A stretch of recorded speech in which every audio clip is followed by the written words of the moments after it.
Kung mabasa ko sa Biblia, gumawa ang Diyos ng isa pang Diyos. At tanggapin mo, mali ka. Yung ginawa niya ay tunay na ang Diyos ang gumawa. Sabi mo kanina, pag ginawa ng Diyos, tunay.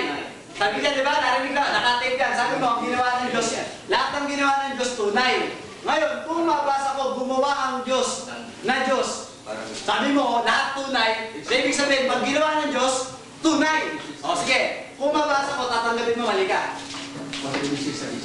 Ako mabasa. Hindi, kung mabasa ko, yun ang tanong ko. Bakit ikaw ang babasa? Yung nag-i-interpolate ang babasa, sabi siya raw ang babasa. Wala na sa sarili itong pastor na to. Wala na. Oo, wala na. Siya magbabasa, tinatanong nga siya kung mabasa eh. At Diba? umamin na nga rin po na lahat ng ginawa ng Diyos tunay eh. Oh, umami na rin bandang huli na lahat ng ginawa ng Diyos tunay. Dahil wala nga siyang mabasang hindi Wala tunay eh. Wala. Bukas siya ng bukas na Biblia, wala siyang mabasang ginawa ng Diyos hindi tunay eh. Endless bukas. Umami na siya, napilitan na siya. Oo. Pero ngayon, tanong ni kapatid na King, kung mabasa ko, gumawa ang Diyos ng Diyos. Oh. Tanggapin mo, Ayaw niya sagutin yun. Ayaw, corner na eh. Ate na, corner na yun Corner. Tuloy natin. Tuloy. Ako babasahin ko eh. Tuloy. Ako dyan ah. Tuloy Kaya natin. mo babasahin eh. Parang Diyos. Oo, ginawa. Ganito, oh. Parang Diyos. Parang Diyos. Hindi, yung kailangan tanong, sumagot ka muna. Kung mabasa ko sa Biblia, na gumawa ang Diyos na Diyos, tatanggapin mo, sabi mo kasi, sinabi niya na, lahat ng ginawa ng Diyos tunay. Oo. Sabi, anghel, Gumawa siya ng ibon, tao. lahat gumawa. Tao talaga. Gumawa siya ng tao. Kung mabasa ko nga sa Biblia, gumawa ang Diyos na Diyos, gumawa siya ng Diyos. Na ang premise mo, Tunay na Diyos. hindi ikaw ang magbabasa ako, sabi ko kung mabasa ka. Tunay na Diyos ba ang ginawa niya? Sabi mo kanina, lahat ng ginawa ng Diyos tunay. Ngayon, eto susunod kong tanong. Ang susunod kong tanong, gumawa ang Diyos ng isa pang Diyos. E di, kung proceed dito, na Yung yung sabi mo ginawa ng Diyos na isang Diyos. Ang sabi mo Tunay kanina, na Diyos. ang sabi mo kanina, tunay na Diyos at tunay lahat ng ginawa ng Diyos. Sige, ako po. Tignan niyo po, mga kapatid. Mabait si Brother King. Nauubos ang oras doon sa paligid-ligid ni... ano yung ginagawa ng ministro ni Manalo eh.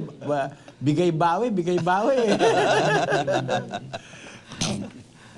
Kung nandyan ang sex bomb dancer sasayawan kanya ng bigay-bawi yan eh. Di ba? Di ba? Laban o bawi, di ba, Brother Josel, ano? Yung ministro ni Manalo, bigay-bawi.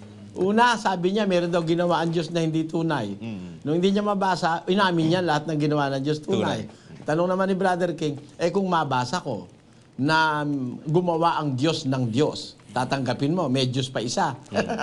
Hindi naman niya matanggap. Wala nang mabasa. Para yung buklat eh. Wala na silang mabasang ika-counter. Nagtulong na silang mga ministro eh. Tatlo sila eh. Pati yung diakono. May alalay pala yun, sa Josel.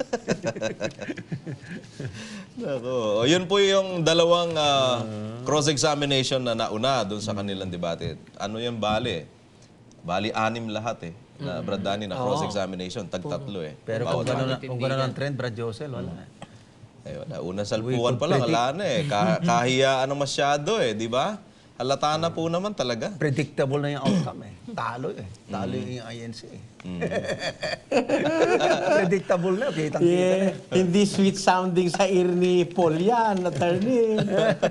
Hindi nila aaminin yan. Irreversible na ho, Brad Eli. Irreversible yun eh. Kung kaya, kumbaga sa conviction, proof of guilt beyond reasonable na yan.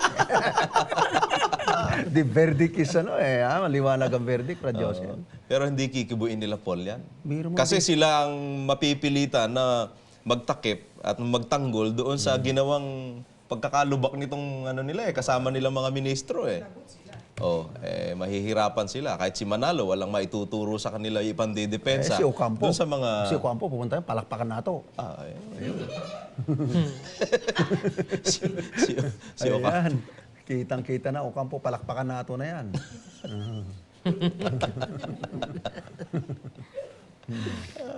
Nakakita man. Tatawa ako. Babasahin daw, babasahin. Eh, walang puknat ng Ah, buklat. si Soriano, tarantado, palakpakan nato. may diferensya, no? May diferensya, Brother Danny. No? Opo. Bino mo, tarantado, tapos papalakpakan mo. Kaya nga si Michael at saka si Paul, nung marinig daw nila sila, sinesermo na naman yun.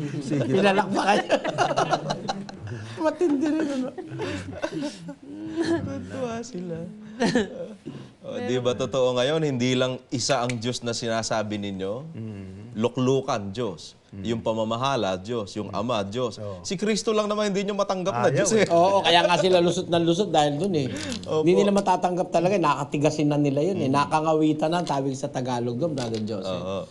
Pero para maiwasan nila yung konsekwensya noon, ang ginawan Diyos yung luklukan at pagkatapos yung isa yung pamamahala. Nagtatlo na rin ang Diyos nila.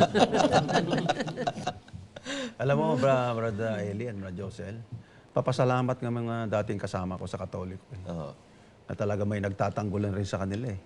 Kasi sa amin, nung ako'y nasa Katoliko, no? Si Kristo talagang Diyos eh. Nilalait sila ng Iglesia ni Kristo, di ba? Ayun, kaya tuwan-tuwa sila ngayon. Na highlight talaga na si Brad Eli nagtatanggol doon sa isyong yan. Isipin mo yan. Ganyan na ho yan. Gusto mo basahin ko yun? Yun ang Isang iniiwasan. Diyos pa.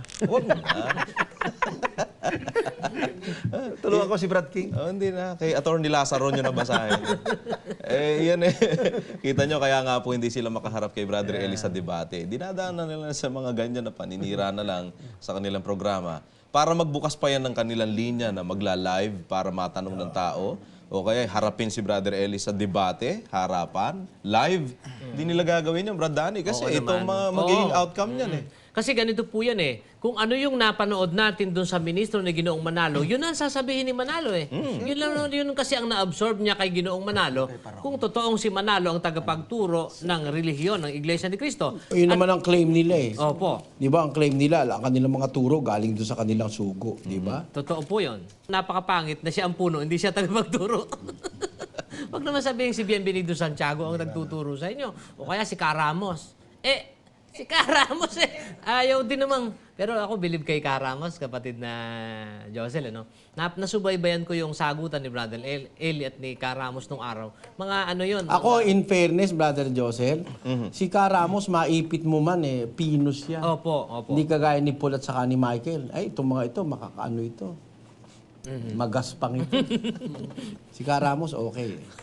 Rough itong mga ito. Kumbaga sa fuel, diesel yung mga yan. Hindi high octane.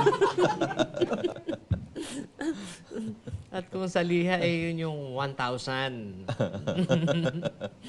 Ayan, So, kapatid ayan na. po. Sige, dalawang ano pa lang po yan, cross-examination. May 4 pa, Brad Danny. Oo, na natitira.